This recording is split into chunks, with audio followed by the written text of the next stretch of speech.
साथीहरु,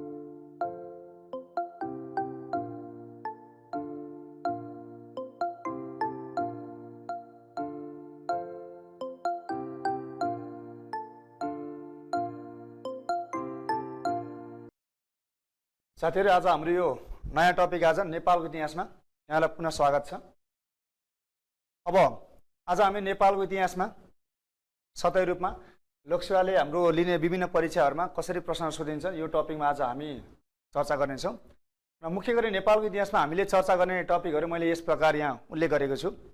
नेपालको आर्थिक, सामाजिक, राजनैतिक, प्रशासनिक इतिहास अथवा घटनाक्रम, त्यसैगरी विभिन्न वंशावली र तिनको विकासक्रम, नेपालमा शासन गर्ने विभिन्न वंशावलीहरू ती कसरी आए, कहाँबाट उत्पत्ति भयो, तिनीहरूको अवसान कसरी भयो, यी कुराहरू र तिनीहरूको शासनकालमा भएका कुराहरू के थिए, शासन व्यवस्था कस्तो खालको थियो र उनीहरूले त्यो शासनकालमा के कस्ता सकारात्मक कार्य गरे, के कस्ता नकारात्मक कार्य गरे, यी समस्त घटनाहरूको हामी विस्तारमा चर्चा गर्छौँ यसमा।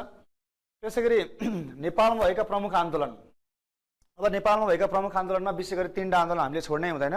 2007 सालको आन्दोलन, 2007 सालको आन्दोलन नेपालको पहिलो आन्दोलन हो। के को लागि थियो त यो भन्दाखेरि नेपालमा एकतन्त्रीय जहाना राणा शासन विरुद्ध, जहानिया राणा शासन विरुद्ध भएको पहिलो आन्दोलन अथवा पहिलो क्रान्ति 7 सालको क्रान्ति हो। त्यसैगरी 2046 सालमा नेपालमा पञ्चायती व्यवस्था विरुद्ध भएको आन्दोलन एकदमै महत्त्वपूर्ण आन्दोलन हो। त्यसैगरी 2062-63 सालमा भएको जनआन्दोलन, नेपालको इतिहासमा पहिलो जनआन्दोलन भनेको 2046 सालको जनआन्दोलन हो र नेपालको इतिहासमा दोस्रो जनआन्दोलन भनेको 2062-63 सालको जनआन्दोलन हो।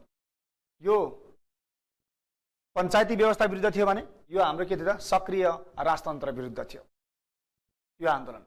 त्यसैगरी नेपालमा भएका प्रमुख निर्वाचनहरू, नेपालमा हालसम्म धेरै निर्वाचन भए तर ऐतिहासिक रूपमा महत्त्वपूर्ण निर्वाचनहरू 2015 सालको निर्वाचन, अर्थात् नेपालमा भएको पहिलो संसदीय चुनाव कति सालमा भएको थियो त 15 सालमा भएको थियो। यही चुनावको बलमा नेपालमा पहिलो पटक जननिर्वाचित सरकार गठन भएको थियो है। त्यसपछि जनताहरूले यो सुधारीको पञ्चायत अथवा यो पञ्चायती व्यवस्थाप्रति खुसी छन् कि छैनन् भने जाँच्नलाई राजा वीरेन्द्रले सुधारीको पञ्चायत रोज्ने हो कि बहुदलीय व्यवस्था रोज्ने हो भनेर नेपालमा जनमत संग्रह घोषणा गरेका थिए 36 सालमा। र नेपालमा 36 सालमा जनमत संग्रह घोषणा भयो र 37 सालमा नेपालमा के भयो त जनमत संग्रह सम्पन्न भयो। र हालसम्म नेपालको इतिहासमा जम्मा एउटा मात्र जनमत संग्रह सम्पन्न भएको छ, यही 37 सालको जनमत संग्रह हो। जनमत संग्रह भनेको जनताको भावना बुझ्ने, के चाहन्छ त जनताले। त्यसमा दुईटा हाम्रो अप्सन दिइन्छ, yes or no, A or B, क र ख, कुन चाहिँ रोज्ने, दुईटा व्यवस्था हुन्छ। जनताहरूको मत बुझ्ने प्रणाली जनमत संग्रह। त्यसपछि 2064 साल, 2064 सालमा के भयो त नेपालको इतिहासमा संविधान सभाका 2 पटक चुनाव भए। 2064 सालको संविधान सभाको चुनाव, त्यसैगरी 2070 सालको संविधान सभाको चुनाव। 2064 सालको संविधान सभाको चुनाव भयो, 4 वर्षमा संविधान बनाउँछु भनेर विभिन्न समयमा मिति थप 63 सालको संविधान संशोधन गर्दै गर्दै गर्दै 12 पटकसम्म भने संविधान सभाले संविधान जारी गर्न सकेन र संविधान सभा विघटन भयो। त्यसपछि संविधान सभाको दोस्रो चुनाव कति सालमा भयो त 2070 साल मङ्सिर 4 गते संविधान सभाको पुनः चुनाव भएको थियो। हो, यी चुनावका बारेमा हामीले केही तथ्यगत कुराहरू जान्नै पर्ने हुन्छ। त्यसैगरी नेपालमा 2072 साल असोज 3 गते संविधान जारी भयो। नेपालको संविधान, त्यो संविधानले नेपाललाई 7 प्रदेशको सङ्घीय संरचनामा लग्यो। नेपालमा संघीयता 3टा तहमा छ, सङ्घ, प्रदेश र स्थानीय तह। र यो 3टै तहको चुनाव नेपालमा पहिलोपटक कहिले भएको छ त 2074 सालमा। यो इतिहासको पक्षबाट हेर्दा पनि उत्तिकै महत्त्वपूर्ण छ र समसामयिकको दृष्टिकोणले हेर्दा पनि यो उत्तिकै महत्त्वपूर्ण छ। सो यी डाटाहरूलाई तपाईँले मजाले के लाएर पढ्दा नै उपयुक्त हुन्छ। त्यसैगरी नेपालको पहिलो मन्त्रीमण्डल, अब नेपालमा 2007 सालमा भन्दा अगाडि त सबै शाहवंशीसम्म सबै के थियो त हाम्रो राणा शासनभन्दा अगाडि शाह राजाहरूमा सबै कार्यकारी अधिकार सबै राजामा थियो। त्यसपछि जङ्गबहादुर पछि हाम्रो मोहन शमशेरसम्म राणा शासनमा नीति थियो।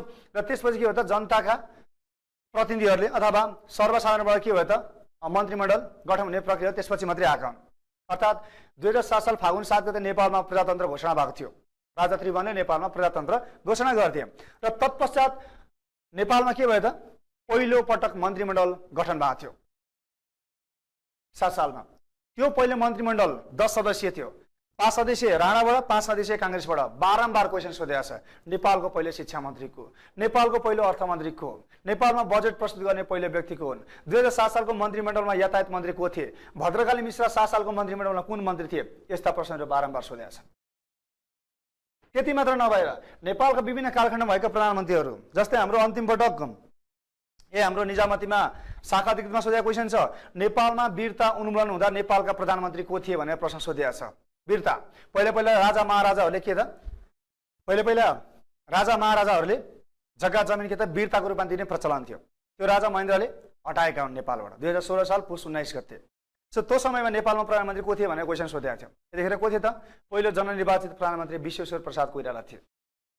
पञ्चायतका अन्तिम प्रधानमन्त्री को हुन्? सिंहदरबारमा आग लाग्ने हुँदा नेपालका प्रधानमन्त्री को थिए? पञ्चायतको मलामी भनेर कसलाई चिनिन्छ? लगायतका प्रश्नहरू सोधिएका छन्। अर्थात् विभिन्न कालखण्डमा प्रधानमन्त्रीहरू सोधिएका छन्। अर्थात् हामीले विभिन्न कालखण्डमा राणा शासनभन्दा अगाडि भएका प्रधानमन्त्रीहरू, राणा शासन पछाडिका प्रधानमन्त्रीहरू, राजाका वर्णानुक्रम शाहवंशभन्दा अगाडिका, शाहवंश पछाडिका अथवा द्रव्य शाहदेखि पृथ्वीनारायण शाहसम्मका राजाहरूको वर्णानुक्रम, यी हाम्रो वर्णानुक्रम पनि एकदमै महत्त्वपूर्ण छन्, जाँचमा सोधिन सक्छन्। अर्डर त्यसमा पनि हामीले विशेष जोड दिनुपर्छ यसमा है। त्यसै गरी अब विविध पक्षमा छन् सन्धि सम्झौता। अब नेपालको इतिहासमा सन्धि सम्झौता त्यस्तो धेरै खासै केही छैनन्। विशेष गरी नेपाल र अङ्ग्रेज युद्ध, नेपाल र ब्रिटिस इस्ट इन्डिया कम्पनी बीच भएको युद्ध केमा गएर अन्त्य भएको थियो त? सुगौली सन्धिमा। यसको बारेमा हामीले चर्चा गर्नु एकदमै जरुरी छ। साथसाथै नेपाल र भारत बीच भएका 3टा प्रमुख सन्धिहरू, कोशी सम्झौता, गण्डक सम्झौता, महाकाली अथवा टनकपुर सन्धि, यी 3टा सन्धिहरूको बारेमा तपाईँले पढ्नु होला, बृहत अध्ययन गर्नु होला यसमा है। त्यसै गरी नेपाल र तिब्बत भएका 3टा प्रमुख सन्धिहरू, केरुङ सन्धि, बेतराउती सन्धि, थापाथली सन्धि, यी सन्धिहरूलाई पनि हामीले विशेष ध्यान दिनुपर्छ। इतिहासमा नेपालसँग तिब्बत र भारत बीच भएका प्रमुख सन्धिहरू यी हुन्। साथसाथै नेपाल र भारत बीच भएको 1950 जुलाई 29 को शान्ति तथा मैत्री सन्धि, यसको बारेमा थोरै तपाईँले जानकारी लिनु भने यो अझै प्रभावकारी हुन सक्छ है त। घटना पर्वहरू, नेपालमा विभिन्न राजनीतिक घटनाहरू अथवा पर्वहरू जहाँ मारकाट भएको थिए, जसले नेपालमा शासन व्यवस्थामै उलटफेर ल्याएको थियो, परिवर्तन गरेको थियो, त्यस्ता घटनाहरू एकदमै महत्त्वपूर्ण छन्। जस्तै कोत पर्व, भण्डारखाल पर्व, मकैको खेती पर्व, अलौ पर्व, 42 सालको पर्व, प्रचण्ड गोर्खा पर्व, लाइब्रेरी पर्व, यस्ता पर्वहरू अथवा घटनाहरू इतिहासमा बारम्बार सोधिएका हुन्छन्। सो यी पर्वहरू हामीले बृहत रूपमा, सतै रूपमा होइन, कहिले भयो, कसले मार्यो के होइन, किन भए, कसरी भयो, परिणाम के आयो, ती सबै कुराहरू हामीले यसमा बृहत रूपमा चाहिँ यसमा अध्ययन गर्ने परिपाटी बसाल्नुपर्छ है यसमा। अब साथसाथै विभिन्न महत्त्वपूर्ण तिथिमितिहरू नेपालको इतिहासमा हिजो आज भएका घटनाक्रम अथवा कुनै विदेशमा भएका अन्तर्राष्ट्रिय घटनाक्रमहरू जुन नेपालसँग जोडेर सोधिन सक्छन् है, अथवा नेपालमा भएका राजनीतिक घटनाक्रमहरू, हालसालै भएका विभिन्न व्यवस्थाहरू अथवा विभिन्न अध्यादेशहरू अथवा विभिन्न नयाँ कानुनहरू, विभिन्न नेपालको भूगोलमा भएका परिवर्तन अथवा जे पनि हुन सक्छन्, समसामयिक जोडिन सक्छ महत्त्वपूर्ण तिथिमितिहरूमा यसमा। सो मैले तपाईँलाई अघि नै भनिसकेँ, सिंहदरबारमा आग लाग्यो हुँदा नेपालका प्रधानमन्त्री को थिए? सिंहदरबारमा आग लाग्यो। त्यसपछि हाम्रो घण्टाघरमा आग लागेको इतिहास छ। 1990 को भूकम्पमा धरहरा ढलेको इतिहास छ है। अब सिंहदरबार जुन नेपालको सबैभन्दा ठुलो प्रशासनिक भवन हो, त्यसको बारेमा धेरै प्रश्नहरू सोधिएका छन्। राणाकालमा स्थापना गरेका विभिन्न निकायहरू, अड्डाहरूको बारेमा, चपरासी अड्डाले के काम गर्थ्यो, तेजरथ अड्डाले के काम गर्थ्यो, धर्म कचहरीले के काम गर्थ्यो, सर्राफखाना स्थापना कसले गर्यो, भण्डारखाल तहबिलले के काम गर्थ्यो, खुमारी चोकले के गर्थ्यो राणाकालमा। सो विभिन्न अड्डाहरूका कुरा, त्यसले गर्ने कार्यहरू कुरा एकदमै व्यापक रूपमा जाँचमा सोधिन्छन्। अर्थात् इतिहास भनेको हामीले माथि सतै कुराहरू मात्रै पढेर पुग्दैन। कुनै पनि विषयवस्तुमा हामी जे कुरामा छिर्छौँ त्यसलाई चाहिँ हामीले बृहत रूपमा अध्ययन गर्ने बानी चाहिँ यसमा बसाल्नुपर्छ। र यी कुराहरूलाई म यो टपिकमा तपाईँलाई चर्चा गर्दै गर्दाखेरि मैले जाने बुझेका अथवा परीक्षाको दृष्टिकोणले मैले देखेका अथवा विगतमा सोधेका प्रश्नहरूलाई आधार मानेर ती कुराहरूलाई म यहाँ चर्चा गर्ने प्रयास गर्दैछु। र मैले भनेका कुराहरूले चाहिँ तपाईँले त्यो टपिकलाई चाहिँ, टपिकमा मैले यहाँ सबै 2 घण्टामा बोलेर तपाईँले सबै यो सबै पुग्छ भन्ने होइन, तर मैले भनेका कुराहरूलाई चाहिँ यो आधार मानेर ती टपिकहरूलाई, ती सन्दर्भहरूलाई केन्द्रबिन्दुमा राखेर पढ्नु भने पक्कै पनि यो लाभदायक हुन्छ भन्ने मेरो आकलन छ। अब सुरु गरौँ आजको टपिक, नेपालको इतिहास। सबैभन्दा पहिला नेपालको आर्थिक, सामाजिक, राजनीतिक, प्रशासनिक इतिहास। नेपालमा इतिहास कहाँबाट सुरुवात भयो? नेपालका युगीन आधारमा विभिन्न समयमा नेपालको आर्थिक अवस्था के थियो, सामाजिक अवस्था के थियो? लिच्छवी कालमा नेपाल कति थियो त? 4 जात 18 वर्ण थियो। मल्लकालमा के भयो? 4 जात 36 वर्ण भयो। आज हामी के छौँ? धर्मनिरपेक्ष राष्ट्र छौँ। आज हामी यो सामाजिक व्यवस्थामा छौँ। त्यसै गरी राजनीतिक अवस्था के छ त? पहिला जति पनि शासन भयो नेपालमा राजतन्त्रात्मक शासन व्यवस्था थियो। 104 वर्ष नेपालमा जहानिया राणा शासनको व्यवस्था आयो। त्यसपछि नेपालमा प्रजातन्त्र आयो, फेरि पञ्चायत आयो, फेरि पञ्चायत विरुद्ध के भयो त नेपालमा फेरि पहिलो जनआन्दोलन भयो, फेरि नेपालमा प्रजातन्त्र आयो, फेरि राजाद्वारा कु गर्यो र नेपालमा फेरि जनआन्दोलन भयो र अहिले नेपालमा के आयो त संघीय लोकतान्त्रिक गणतन्त्र आयो। सो यो त्यो कुन कालदेखि चाहिँ सुरुवात भएको त्यो शासन व्यवस्था र आजको दिनसम्म के छ, यसलाई चाहिँ हामीले बृहत ढङ्गले अध्ययन गर्नुपर्छ। यही नै हो इतिहास भनेको। कुनै पनि घटनाक्रमलाई हामीले सूक्ष्म रूपमा अध्ययन गर्न सक्ने इतिहास हो। प्रशासनिक इतिहास, आज हामी भन्छौँ यो कार्यालय त्यो कार्यालय यो मन्त्रालय अथवा यी यावत कुराहरू यो डिभिजन भन्छौँ, यी सुरुवात कहाँबाट भयो त? नेपालको आधुनिक इतिहास कहाँबाट सुरुवात भयो त? प्रशासनिक व्यवस्थाको सुरुवात कहाँबाट भयो त? यो हामीले जुन निकाय भन्छौँ कुथेर, मापचौक, लिङ्गबल, सालले, यी कहाँबाट आए त? सो पहिला हामीले लिच्छवीकालमा जिल्लाहरूलाई के भन्थ्यौँ? विषय भन्थ्यौँ। जिल्ला प्रमुखलाई के भन्थ्यौँ? विषयपति भन्छौँ। आज हामी जिल्ला प्रमुखलाई के भन्छौँ त? सिडिओ, प्रमुख जिल्ला अधिकारी भन्छौँ। लिच्छवीकालमा प्रधानमन्त्रीलाई के भन्थ्यो? महाअमात्य भनिन्थ्यो। मल्लकालमा के भन्यो? चौतारिया भन्यो। आज हामी के भन्छौँ? प्रधानमन्त्री भन्छौँ। सो यी सबै कुराहरू अथवा यी विभिन्न पदहरू, विभिन्न पोजिसनहरू अथवा विभिन्न संरचनाहरू, विभिन्न प्रशासनिक निकायहरू त्यो कालमा कस्ता थिए र तिनीहरू कसरी विकसित भएर आजको दिनमा आइसके त? आए त? त्यो गर्ने श्रेय कसलाई जान्छ? तिनीहरूलाई परिमार्जन गर्ने काम कसले गरे? यी सबै कुराहरू हामी केमा चर्चा गर्छौँ त? नेपालको आर्थिक, सामाजिक, राजनीतिक, प्रशासनिक इतिहास साथसाथै नेपालका विभिन्न वंशावली र तिनका विकासक्रम बारेमा यी सबै कुराहरू हामी समष्टिगत रूपमा जोडेर जान्छौँ है। सो यति भन्दै अब म आफ्नो टपिकभित्र छिरेँ। सबैभन्दा पहिला नेपालको इतिहासमा जानुभन्दा अगाडि नेपालको इतिहासलाई कतिवटा युगमा विभाजन गरिन्छ? युगीन आधारमा। युगको आधारमा नेपालको इतिहासलाई 4वटा युगमा विभाजन गरिन्छ। पहिलो युग भनेको के हो भन्दाखेरि हाम्रो सत्ययुग। अब यहाँ स्वाभाविक रूपमा हामीले प्रश्न सोधिन सक्छ, सत्ययुगमा नेपाललाई के भनिन्थ्यो भनेर क्वेसन सोधिन सक्छ। सत्यावती। दोस्रो, त्रेतायुगमा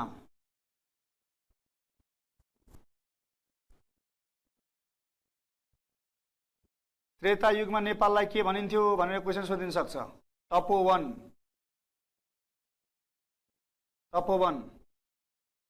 तेस्रोमा, द्वापर युगमा नेपाललाई के भनिन्थ्यो भनेर क्वेसन सोधिन सक्छ। द्वापर युग। मुक्ति सोपान।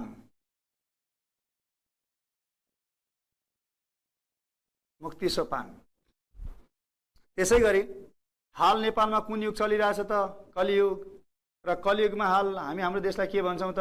नेपाल। अर्थात् कलियुगमा हाम्रो देशलाई नेपाल भनिँदो रहेछ अथवा भनिराखिएको छ। अब आज हामी अथवा कुन युगमा बाँचिरहेछौँ भन्दा कलियुगमा बाँचिरहेछौँ। अब इतिहासमा यहाँ अलिकति अब के हामीलाई दिमागमा आउन सक्छ भन्दाखेरि आज हाम्रो देशको नाम नेपाल छ, तर यो नेपाल भन्ने नाम कसरी रहन गयो त? यसका केही किम्बदन्तीहरू, धार्मिक आस्थाहरू यहाँ छन्। र तपाईँलाई एउटा कुरा जानकारी गरौँ, हाम्रो नेपालको इतिहास विशेष गरी हाम्रो 3टा कालमा विभाजन गरिन्छ। एउटा प्राचीन युग, एउटा मध्ययुग, अर्को आधुनिक युग। प्राचीन युगका अथवा प्राचीन इतिहास भनेको नेपालको सबै केमा आधारित हो त? धार्मिक किम्बदन्ती र मूल्य मान्यतामा आधारित इतिहास हो। अनि मध्ययुगीन इतिहास भनेर नेपालको इतिहासमा मल्लकालको इतिहासलाई, अर्थात् त्यो कालबाट नेपालमा नेपाल सम्वत सुरुवात भयो। विक्रम सम्वत 936 देखि नेपाल सम्वत सुरुवात भयो। र आधुनिक इतिहास भनेको पृथ्वीनारायण शाहले नेपाल एकीकरण अभियानलाई अगाडि बढाउँदै गर्दाखेरि कान्तिपुर, पाटन, भातगाउँलाई विजय प्राप्त गरिसकेपछि नेपालमा आधुनिक इतिहासको प्रारम्भिक बिन्दु भयो अथवा प्रारम्भिक बिन्दु हो भनेर चाहिँ भन्न सकिन्छ। सो नेपालको आधुनिक प्रशासनको इतिहास पृथ्वीनारायण शाहको पालादेखि सुरुवात भएको अथवा नेपालको एकीकरण अभियान हुँदै गर्दाखेरि नेपालको आधुनिक प्रशासनिक विकास चाहिँ सुरुवात भएको। र त्यो समयमा पृथ्वीनारायण शाहले विभिन्न प्रशासनिक निकाय, विभिन्न प्रशासनिक पदहरू सिर्जना गरेका थिए। ती कुराहरू आज हामी चर्चा गर्छौँ। अब नेपाल कसरी नामाकरण भएछ त यो? अब यसमा पनि विभिन्न वंशावलीको कुराहरू आउँछन्। फेरि तपाईँ मैले जानकारी गराउनै पर्छ। यो लोकसेवामा हामीले विभिन्न पुस्तकहरू पढ्दाखेरि 3-4वटा वंशावलीहरू कुरा उल्लेख गरेका पाइन्छन्। धेरै गरी सबैभन्दा बढी प्रयोग गरेको वंशावली भनेको राईट वंशावली र नेपालको सबैभन्दा पुरानो वंशावली भनेर हामीले केलाई चिन्छौँ त? गोपाल राज वंशावली। र गोपाल राज वंशावली चाहिँ जयस्थिति मल्लको पालामा चाहिँ प्रकाशन गरिएको थियो भन्ने कुरा चाहिँ उल्लेख गरेको पाइन्छ। त्यसै गरी अर्को हाम्रो छ कर्क प्याप्सिक वंशावली। त्यसै गरी छ हाम्रो इतिहास प्रकाश वंशावली। अर्को एउटा भाषा वंशावली भने पनि उल्लेख गरेको पाइन्छ। सो यी विभिन्न वंशावली अनुसार फरक व्याख्या गरेको छ। विशेष गरी के? प्राचीन इतिहास। अहिले म तपाईँलाई भन्दै जान्छु, आफैले त्यहाँ महसुस गर्नुहुन्छ तपाईँहरूले कुनमा के भनेको रहेछ, कुनमा के भनेको रहेछ, वास्तवमा के हुनसक्छ, यी कुराहरू आज हामी आकलन गर्छौँ अथवा बुझ्ने प्रयास गर्छौँ यी घटनाहरूलाई है। अब नेपाल भन्ने शब्दावली ने भन्ने ऋषिमुनि जो टेकु दोभानमा ध्यान गरेर बस्थे अरे, तिनले नेपाल उपत्यकाको शासन व्यवस्था कसलाई दिए अरे त? गोपाल वंश अथवा गाईपालक समुदायका एकजना भुक्तमान भन्ने व्यक्तिले चाहिँ के भयो त यसको शासन व्यवस्था सुम्पिए अरे। र ती ने भने ऋषिमुनि र गोपालको जुन त्यो गाईपालक समुदायको पाल त्यो जोडिएर नेपाल रहन गयो रे भन्ने कुरा चाहिँ के हो त अधिकांश पुस्तकहरूमा यो कुरा उल्लेख गरेको पाइन्छ। तथापि विभिन्न धार्मिक किम्वदन्तीहरूले यसको फरक फरक व्याख्या गरेका छन्।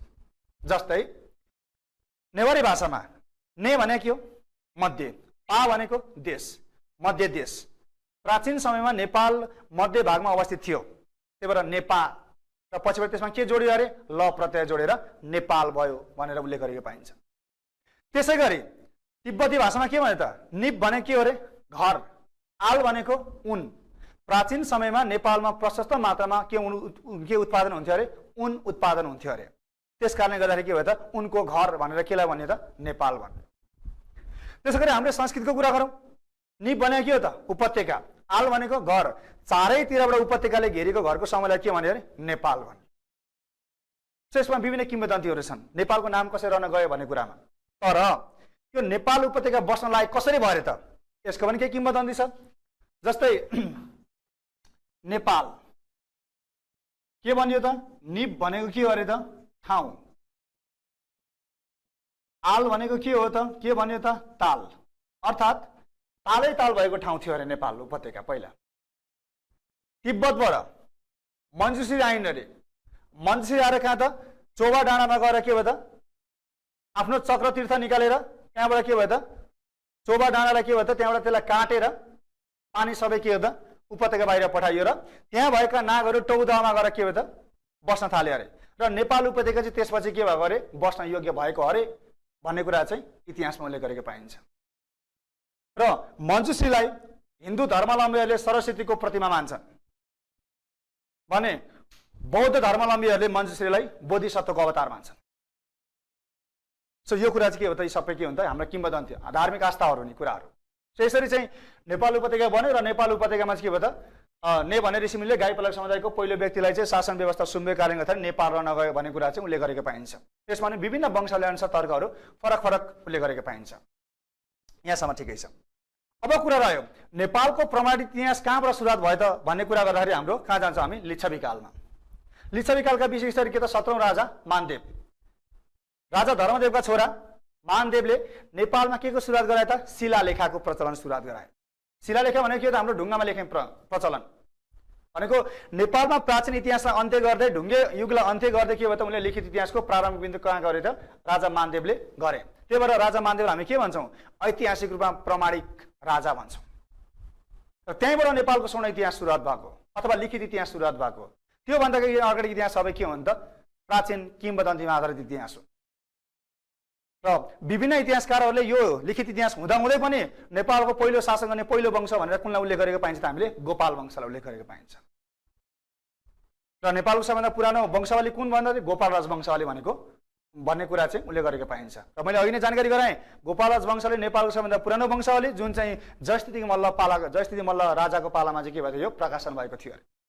अर्थात् नेपालमा शासन गर्ने पहिलो वंश कुन हो अथवा कुन हो भनिन्छ, कुन चाहिँ वंश भएको मानिन्छ भन्ने प्रश्न आउँदाखेरि गोपाल वंश है। गोपाल वंश। गो भनेको संस्कृतमा गैया, गाई, पाल भनेको पालक। अर्थात् यिनीहरू के थिए त भन्दाखेरि नेपालमा गाई पाल्ने समुदाय थियो अरे।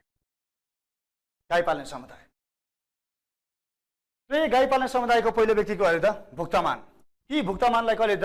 नेपाल उपत्यकाको राजा कसले बनायो त? ने भन्ने ऋषिमुनिले भुक्तमानलाई शासन व्यवस्था सुम्पिदिए। र यी भुक्तमानको नामको पछाडि उनले के थप्थे त? एउटा गुप्त भन्ने पदावली थप्थे। र यिनै भुक्तमानलाई हामी के भनेर चिन्छौँ त? भूमिगुप्त। भूमिगुप्त। भुक्तमान भने पनि भूमिगुप्त भन्ने कुरा एउटै हो। र अब यहाँ कुरा आउँछ त्यसो भए गोपाल चाहिँ नेपाल उपत्यकामा कहाँबाट आएको थियो त? यो पनि प्रश्न स्वाभाविक रूपमा तपाईँको दिमागमा उठ्न सक्छ। के भन्छ? प्राचीन समयमा दक्षिणतिरबाट कुन जाति आएर नेपाल? निप जाति आएर। निप जाति भनेको केलाई बुझ्यो त यहाँनिर? गोपाललाई। निप जाति आएर र कीर्तिपुरको पश्चिमपट्टि माता तीर्थ भन्ने स्थानमा, त्यतिखेर के भनिन्थ्यो अरे माता तीर्थलाई? प्राचीन समयमा पद्मकण्ठगिरी भनिन्थ्यो अरे। त्यो स्थानमा कुन जाति बस्थ्यो अरे त? नाग जाति बस्थ्यो अरे। अर्थात् निप जाति र नाग जाति बीच घनघोर युद्ध भयो अरे। र त्यो युद्धमा नाग जाति पराजित भएर दक्षिण यानि कि भारततिर भागे अरे र माता तीर्थमा सर्वोच्चता अथवा शासनमा आफ्नो प्रभुत्व कसले कायम गर्यो भन्दाखेरि निप जाति यानि कि गोपाल जातिहरूले कायम गरे अथवा गोपाल वंशीहरूले चाहिँ त्यहाँ आफ्नो वर्चस्व कायम गरे र त्यही माता तीर्थमा बस्ने गोपाल जातिका भुक्तमानलाई के भने त? प्रथम राजा बनाइदिए। कसले त? ने भन्ने ऋषिमुनिले भनिन्छ। अब यहाँ कुरा आउँछ, नेपाल उपत्यकाको पहिलो राजा त को हो भनेर काहीँ त धर्माकर पनि लेखेको पाइन्छ। र बौद्ध धर्मावलम्बीका अनुसार नेपाल उपत्यकाको पहिलो राजा को हुन् त भन्दाखेरि धर्माकर। कुरा एउटै हो। यो के हो त? हिन्दू धर्मावलम्बीहरू अनुसार यो बौद्ध धर्मावलम्बीहरूले के भन्छन् त? धर्माकर नेपालको पहिलो राजा भन्छ। सो परीक्षाको दृष्टिकोणले भुक्तमान, भूमिगुप्त, धर्माकर सबै एउटै नाम हो। यी तीनटा अप्सन मध्ये हामीले जाँचमा जुनसुकै पनि सोधिन सक्छ। आइहाल्यो भने नेपालको प्रथम राजा को हुन् भन्दाखेरि यिनै हुन्।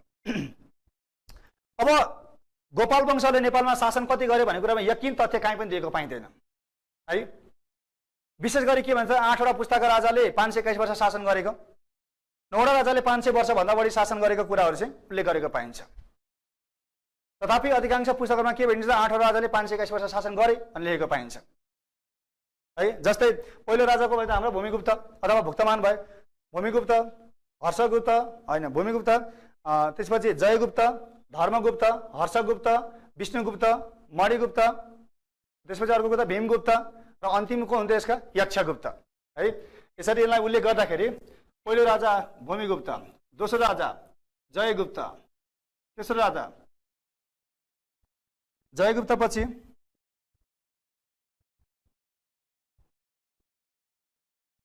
धर्मगुप्त, धर्मगुप्त पछि हर्षगुप्त, हर्षगुप्त पछि भीमगुप्त, भीमगुप्त पछि मणिगुप्त, मणिगुप्त पछि विष्णुगुप्त, विष्णुगुप्त पछि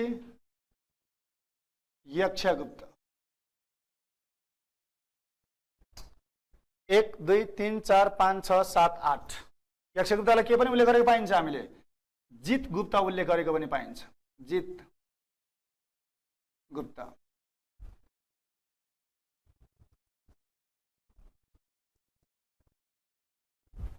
यक्षगुप्तलाई के भने उल्लेख गरेको पाइन्छ त? जित गुप्त, जित गुप्त भनेर उल्लेख गरेको हामीले पाउँछौँ। यसरी 8वटा राजाले 521 वर्ष शासन गरे। कहाँ शासन गरेछन् यिनीहरूले? माता तीर्थ, कीर्तिपुरको पश्चिमपट्टि माता तीर्थमा यिनीहरूले शासन गरेको उल्लेख गरेको छ। अब यहाँ कुरा के गरिन्छ भन्दाखेरि 2-3वटा कुरा गरिन्छ। अब नेपालमा शासन गर्ने दोस्रो वंश कुन हो भनेर स्वाभाविक रूपमा प्रश्न हामीलाई उठ्न सक्छ। र नेपालमा शासन गर्ने दोस्रो वंश भनेको महिषपाल भनेर उल्लेख गरेको पाइन्छ। महिषपाल, आहिर, आबिर सबै कुरा एउटै हो, विभिन्न वंशलाई अनुसार नाम मात्रै फरक हो है। सो अब यहाँ कुरा के भन्छ भन्दाखेरि महिषपालहरू चाहिँ कहाँबाट आएको हुन् अरे? भारतबाट आएको हुन्। भारतको कुन ठाउँबाट? केही बोलेको छैन। के भनेको छ? भारतबाट आएका महिषपालहरूले नेपाल उपत्यकामा अथवा माता तीर्थमा यक्षगुप्तलाई पराजित गरेर शासन व्यवस्थामा आफ्नो प्रभुत्व कायम गरे भन्ने लेखेको पाइन्छ एक ठाउँमा। अर्को ठाउँमा के भनेको छ? 12 को सिमरनगढबाट नेपाल उपत्यका छिरेर यक्षगुप्तलाई पराजित गरेर शासन व्यवस्थामा आफ्नो प्रभुत्व कायम गरेका हुन् भनेर लेखेको पनि पाइन्छ। फेरि अर्को थरीले के भन्छ? यिनीहरू एउटै वंशका थिए अरे। महिषपालहरू पनि गोपाल वंशका थिए अरे। तर पेसाले गर्दा मात्रै उनीहरूको के भयो त? महिषपाल र गोपाल वंश भयो भनेर कुरा पनि उल्लेख गरेको पाइन्छ इतिहासमा। यावत कुराहरू छ। यी सबै कुराहरू के भन्छ? प्राचीन इतिहास जुन किम्वदन्तीमा आधारित इतिहास हुन्। तर हामीले लोकसेवाको अधिकांश पुस्तकमा के देख्छौँ? नेपालमा शासन गर्ने पहिलो वंश गोपाल, दोस्रो वंश महिषपाल। अर्थात् नेपालमा शासन गर्ने दोस्रो वंश कुन हो भने हाम्रो महिषपाल, महिषपाल अथवा आभिर अथवा आहिर। अझ धेरै पुस्तकहरुमा त के लेखेको पाइन्छ? यक्षको पिता निसन्तान थिए अरे, त्यही भएर त्यही छेउमा बस्ने अर्का महिषपालहरूले चाहिँ उनीहरूले शासन व्यवस्था सुम्पे भनेको कुरा उल्लेख गरेको पाइन्छ। जम्मा 3टा वंशले कसले शासन गरेछन् त्यहाँ? 3टा। पहिलो राजा कुन देशका? प्रथम राजा बरसिंह, दोस्रो राजा को हो नि त? जयसिंह, र तेस्रो राजा को हो नि त? भुवन सिंह हो। गोपालराज वंशावली अनुसार 161 वर्ष 2 महिना यिनीहरूले शासन गरे अरे नेपालमा, जसमा बरसिंहले 41 वर्ष, जयसिंहले 71 वर्ष 2 महिना, 71 वर्ष 2 महिना र भुवन सिंहले 49 वर्ष शासन गरेर कुल 3टा राजाले 161 वर्ष 2 महिना शासन गरेको अभिलेख पाइन्छ। यो गोपालराज वंशावली अनुसार हो भने कर्कप्याट्रिक वंशावलीले 3टा राजाले 111 वर्ष शासन गरे भनेर लेखेको पाइन्छ। र यिनीहरूको शासन केन्द्र पनि कहाँ थियो? जहाँ यिनीहरूले शासन गरे त्यही थियो। शासन केन्द्र कहाँ थियो त? गोपाल वंशीहरूको मातातीर्थ, कीर्तिपुरको पश्चिमपट्टि मातातीर्थ भन्ने स्थानमा यिनीहरूको के थियो त? शासन केन्द्र थियो। यो महिषपाल। सो यसका अन्तिम राजाको रूपमा कसलाई उल्लेख गरिएको छ त भन्दाखेरि भुवन सिंह, अन्तिम राजा भुवन सिंह। अनि अब भुवन सिंहलाई कसले पराजित गर्यो भन्ने कुरामा अब यहाँदेखि चाहिँ इतिहास रोचक छ। यसपालि हाम्रो स्थानीय तहमा सोधेको क्वेसन छ, किराँत भन्नाले के बुझ्नुहुन्छ है? यो सोधेको क्वेसन थियो। किराँत भनेको के हो त? पूर्वको मान्छे। किराँत भनेको पूर्वको मान्छे हो। अर्थात् नेपाल उपत्यकामा भुवन सिंहले शासन गरिरहेको अवस्थामा पूर्वको दुधकोशी र तामाकोशी नदीको किनारमा बस्ने त्यहाँका आदिवासी जनजातिहरू को थिए त? किराँत थिए। हो, त्यहाँका किराँत एकजना नाइकी येलुम भन्ने व्यक्ति नेपाल उपत्यका आफ्ना समर्थकहरूसँग छिरेर भुवन सिंहलाई पराजित गरेर आक्रमण गरे भुवन सिंहलाई, र भुवन सिंहलाई पराजित गरेर नेपाल उपत्यकामा शासन व्यवस्था कायम गरे भन्ने लेखेको पाइन्छ। र तिनै येलुम भन्ने व्यक्ति पछिबाट गरेको के भयो त? यलम्बर। अर्थात् किराँत वंशको पहिलो राजा को हुन् भन्दाखेरि यलम्बर हुन्। यलम्बरले कसलाई पराजित गरे भन्दाखेरि भुवन सिंहलाई पराजित गरे। यहाँनिर है किराँत, किराँतको अर्थ के हुँदो रहेछ त? पूर्वको मान्छे।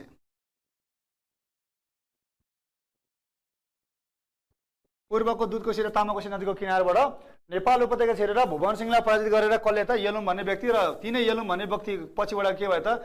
किराँत वंशको प्रथम राजा भए। ती को थिए त? यलम्बर। यलम्बर राजा भए। अब एउटा कुरा, यहाँ पाटनको प्राचीन नाम के हो? पाटनलाई प्राचीन कालमा के नामले चिनिन्थ्यो भनेर स्वाभाविक रूपमा प्रश्न हुन सक्छ हामीलाई। र प्राचीन समयमा पाटनलाई के भनिन्थ्यो त भन्दाखेरि यल।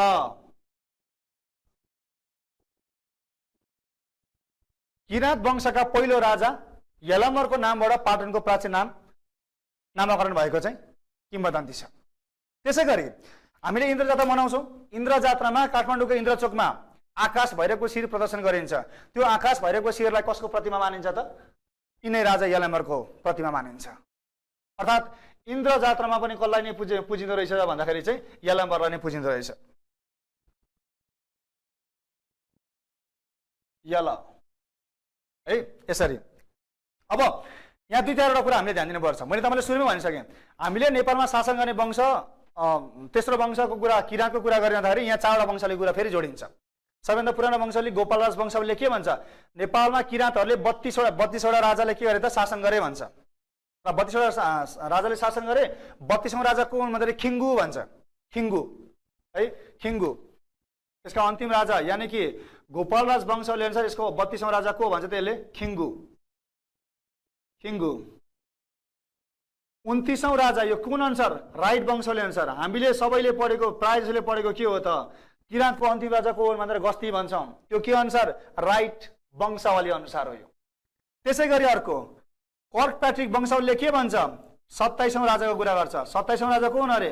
गजिलङ। गजिलङ यो भन्छ भने अर्को हाम्रो कर्क इतिहास प्रकाश वंशावलीले के भन्छ?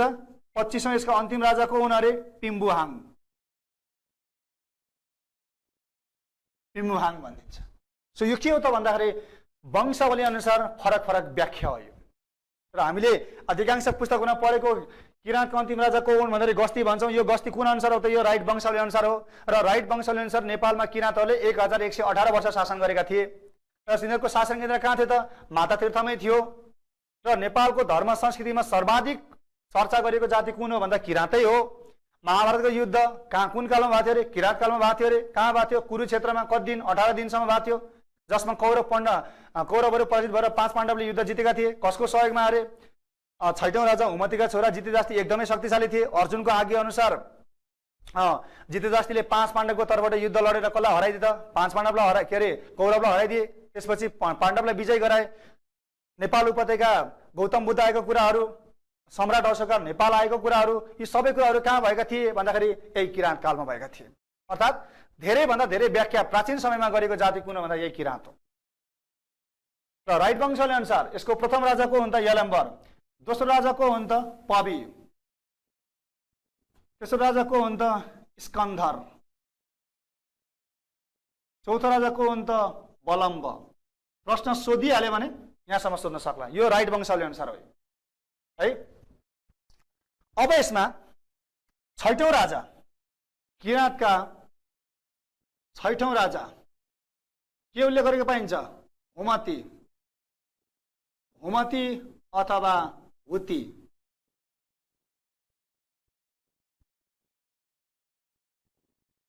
अथवा हुती। 6औं राजा हुती हुमती। अब भन्नलाई त इतिहास के भन्छ, के भने प्राचीन इतिहास के भन्छ भन्दाखेरि हुमतीको पालामा महाभारत युद्ध सुरु भएको थियो अरे। सुरुमा चाहिँ के अरे यिनीहरूले चाहिँ कसको पछिबाट युद्ध लडेको थियो त भन्दाखेरि चाहिँ कौरवको पछिबाट युद्ध लडेको थियो अरे। तर पछिबाट के त? यिनका छोरा को हो त? 7औं राजा जितेजास्ती। 7औं राजा जितेजास्ती। जितेजास्तीले चाहिँ के गरे भन्दाखेरि चाहिँ यी एकदम शक्तिशाली थिए अरे। र अर्जुनको आज्ञा अनुसार यिनले कसको पछिबाट युद्ध लडेको थियो? जितेजास्तीले 5 पाण्डवको तर्फबाट युद्ध लडेर कसलाई पराजित गरेर कौरवलाई पराजित गरेको कुरा चाहिँ यहाँ उल्लेख गरेको पाइन्छ। र साथसाथै 7औं राजा जितेजास्तीको पालामा नेपाल उपत्यकामा भगवान गौतम बुद्ध स्वयम्भूनाथको दर्शन गर्न आएका थिए भनेर लेखेको पाइन्छ। तर यो कुरा त ठुलो कन्ट्रोभर्सियल कुरा हो नि। गौतम बुद्ध जन्मेको त ईसापूर्व 563 मा हो, लुम्बिनीको तिलौरा कोटमा। तर उनी गौतम बुद्ध कुन युगमा जन्मेको हुन् त? कलियुगमा जन्मेका हुन्। त्यसकारणले गर्दाखेरि 7औं राजा जितेजास्तीको बेलामा गौतम बुद्ध नआइकन तिब्बतबाट कुनै एउटा बौद्ध भिक्षु चाहिँ स्वयम्भूनाथको दर्शन गर्न आएका थिए भन्ने कुरा चाहिँ मान्न सकिन्छ। गौतम बुद्ध भन्न हामीले पाइँदैन, यहाँ मिल्दैन। यो विवादास्पद कुरा हो है। सो त्यही कारण हामीले यो कुराहरू चाहिँ बुझ्नुपर्छ है यहाँनिर। र 7औं राजा जितेजास्तीको पालामा चाहिँ बौद्ध भिक्षु कहाँबाट? तिब्बतबाट। तिब्बतमा देखेर कुन धर्म थियो? प्राकृतिक धर्म, बौद्ध, तिब्बतियन बौद्ध धर्म। सो त्यहाँबाट चाहिँ कुनै बौद्ध धर्मले मेरो नेपाल उपत्यका स्वयम्भूनाथको दर्शन गर्न आएका मान्न सकिन्छ। यसरी पनि उल्लेख गरेका छन् कुनै पुस्तकहरूले। र स्वयम्भूनाथ नेपालको सबैभन्दा पुरानो मन्दिर मानिन्छ। कुन कालको? प्राचीन कालको। तर लिखित इतिहास अनुसार नेपालको पहिलो मन्दिर कुन हो त? चाँगुनारायण मन्दिर हो, राजा मानदेवले बनाएको। र के भनिन्छ? स्वयम्भूनाथ कमलको फुलबाट उत्पत्ति भएको थियो अरे। यसरी पनि उल्लेख गरेको पाइन्छ। तर यहाँ गौतम बुद्ध नभइकन कुनै बौद्ध भिक्षु आएको कुरालाई चाहिँ लेखेको हुन सक्छ है। अब यहाँ 14औं राजा, यहाँ प्रश्न सोधेछ हाम्रो राष्ट्र ब्याङ्कमा। 14औं राजा को थियो त? स्थुङ्को। 14औं राजा स्थुङ्गोको पालामा मौर्य वंशी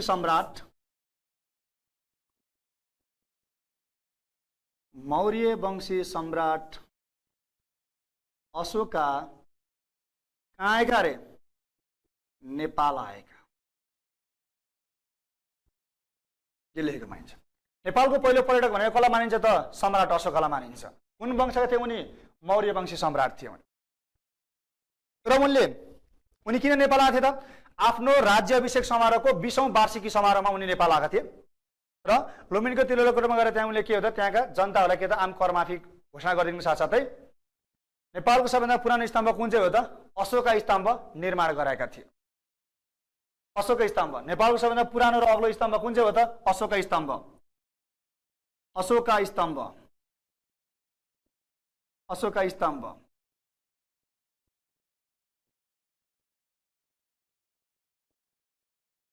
अशोका स्तम्भ। ईसाई पूर्व 200 वर्षभन्दा ईसाई पूर्व 200 भन्दा अगाडि बनाइएको स्तम्भको उचाइ कति थियो त? 41.5 फिट थियो। यसमा कुन लिपिको प्रयोग गरेको थियो? लिपि ब्राह्मी लिपिको प्रयोग गरेको थियो। अब यहाँ हामीले प्रश्न सोधिन सक्छ जाँचमा, नेपालको सबैभन्दा पुरानो लिपि कुन हो भनेर सोध्यो भने ब्राह्मी लिपि हो। त यसमा कुन भाषाको प्रयोग गरेको थियो त? यो स्तम्भमा भाषा पाली भाषा प्रयोग गरेको थियो। यसमा पाली भाषा प्रयोग गरेको थियो। नेपालको सबैभन्दा पुरानो स्तम्भ अशोका स्तम्भ। र यही अशोका स्तम्भको आधारमा अथवा यसमा लेखेको भाषाको माध्यमबाट के कुरा सन् 1896 मा ए फोहरहरूले गौतम बुद्ध नेपालको लुम्बिनीको तिलौराकोटमा जन्मेको भन्ने कुरा उनले के त पुष्टि गरेका थिए 1896 मा। सो त्यसपछि सन् 1978 मा गएर के गरे त भन्दाखेरि केन्जो टाँगेले लुम्बिनी विकास परियोजनाको गुरु आयोजना चाहिँ तयार गरेका थिए। र आज नेपाल के हो त? नेपालको लुम्बिनी भनेको धार्मिक स्थल, एउटा पर्यटक दृष्टिकोणले, एउटा सांस्कृतिक दृष्टिकोणले, एउटा ऐतिहासिक दृष्टिकोणले एकदमै सान्दर्भिक स्थान हो नेपालको लागि। सो यो राजा स्तुङको कुरा भयो। अब राजा स्तुङको अर्को कुरा पनि छ। उनले नेपाल र भारतको सम्बन्धलाई दिगो बनाउनलाई तत्कालीन समयमा आफ्नी छोरी को लिएर आएको थिए उनले सँगै? चारुमती। उनले आफ्नी छोरी चारुमती आफूसँग लिएर आएको थिए। नेपाल उपत्यका एकजना कुमार देवपालसँग उनले आफ्नी छोरीको विवाह गरिदिए र ज्वाइँ छोरीलाई उनले छुट्टै सहरको स्थापना गरिदिए। त्यो सहरको नाम के थियो? देवपतन। देवपतन हाल कहाँ पर्छ भन्दाखेरि पशुपतिनाथ क्षेत्रमा पर्छ है। यो अहिले पनि गएर हामीले हेर्न सकिन्छ पशुपतिनाथ देवपतन लेखेको त्यहाँ पनि हामीले स्पष्ट देख्छौँ। तर चारुमती देवपतनमा बसिनन् अरे। उनी कहाँ बसिन अरे? चारु बिहार। नेपालको सबैभन्दा पुरानो बिहार कुन हो भन्दाखेरि चारु बिहार। चारु बिहार कसले बनाएको त? यो चारुमतीले। चारु बिहार हाल कहाँ पर्छ अरे? चाबहिल क्षेत्रमा। चारु बिहार नेपालको सबैभन्दा पुरानो बिहार चारु बिहारमा चाहिँ को बस्थिन अरे त? चारुमती। र अब योको प्रश्न यहाँ प्राचीन समयबाट अथवा प्राचीन इतिहासबाट दुई चारवटा किताबमा मैले के देखेको छु भन्दाखेरि देवपतनमा मानव बस्ती बसाल्ने श्रेय कसलाई जान्छ भनेर लेख्दाखेरि चारुमती भनेर उल्लेख गरेको पाइन्छ। यसलाई पनि हामीले ख्याल गर्नु है। यसमा 14औं राजा। यतिखेर जमिदारको राजधानी कहाँ थियो? मातातीर्थ नै थियो। किन? भुवन सिंहले त मातातीर्थमै शासन गरेको थियो। भुवन सिंहलाई आक्रमण गरेको हो नि त यलम्बर हुन्। सो त्यही भएर यतिखेर जमिदारको शासन केन्द्र कहाँ थियो त? मातातीर्थमै थियो। तर 15औं राजा को हो यिनीहरूका? 15औं राजा राइट वंशले अनुसार यिनीहरूका 15औं राजा को हो नि त? जिग्रो। जिग्रो हुन्। जिग्रोले के गरे? यो नेपाल उपत्यका त अब मौर्य वंशी सम्राटले देखेर गइसक्यो। अब नेपाल उपत्यकामाथि आक्रमण गर्छ त मातातीर्थमाथि आक्रमण हुन्छ भनेर उनले राजधानी मातातीर्थबाट कहाँ सारे त? गोकर्ण सार्दिए। कसले? राजधानी गोकर्ण सार्ने श्रेय कसलाई दिन्छ? राजा जिग्रोलाई जान्छ। गोकर्णमा दरबार बनाएर त्यहाँबाट उनले शासन गर्न थाले अरे भन्ने लेखेको कुराहरू पाइन्छ। तर अब अर्को कुन यिनले सारे राजधानी कहाँ त? गोकर्ण।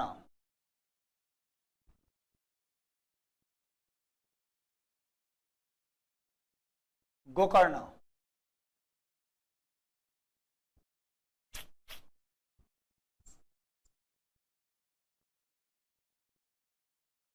राजधानी यिनले कहाँ बनाए त भन्दाखेरि गोकर्णमा बनाए।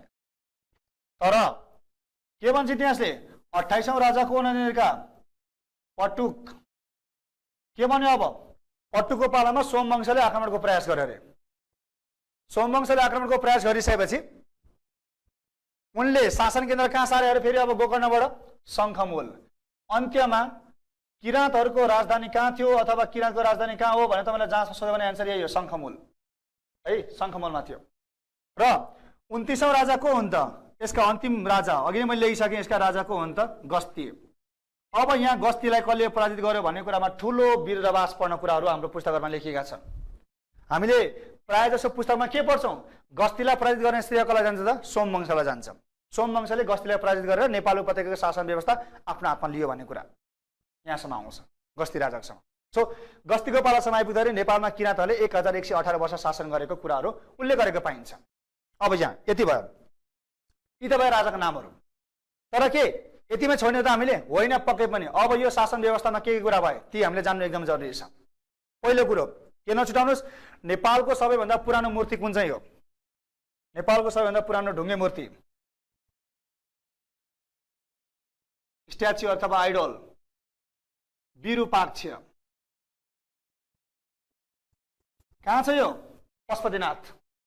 हाम्रो पशुपतिनाथको आर्यघाटको जुन त्यो ब्रह्मनाल छ माथिल्लोपट्टि, त्यही ब्रह्मनालको माथिल्लोपट्टि के छ त? विरूपाक्षको मूर्ति छ। हो, विरूपाक्षको मूर्ति कुन कालमा अथवा कुन कालको कला मानिन्छ भन्दाखेरि किराँत काल। अर्थात् विरूपाक्ष नेपालको सबैभन्दा पुरानो मूर्ति किराँतकालीन कलाकृति मानिन्छ। र हामीले अब कलियुग कसरी अन्त्य हुन्छ र भने हामी के पढिरहेछौँ?